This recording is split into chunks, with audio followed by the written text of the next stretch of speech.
चिश्तिया के नवाही इलाका दीनवाह में खावंद ने घरेलू नाचाकी पर अपनी बीवी को छुरियों के वार करके कत्ल कर दिया। बीवी को कत्ल करने के बाद खुद भी खुदकुशी करने की कोशिश की। अहले मोहल्ला ने मौका पर पहुंचकर इनकी जान बचाई। पुलिस ने मौका पर पहुंचकर THQ अस्पताल मुंतकिल कर दिया। चिश्तिया के नवाही इलाके में घरेलू नाचाकी पर खावंद ने छुरियों के वार करके बीवी को कत्ल कर दिया।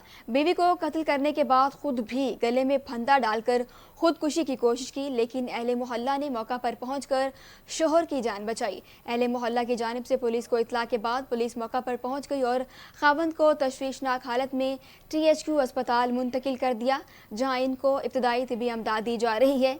पुलिस ने इब्तदाई बयानात कलमबंद करने के बाद कार्रवाई का आगाज कर दिया।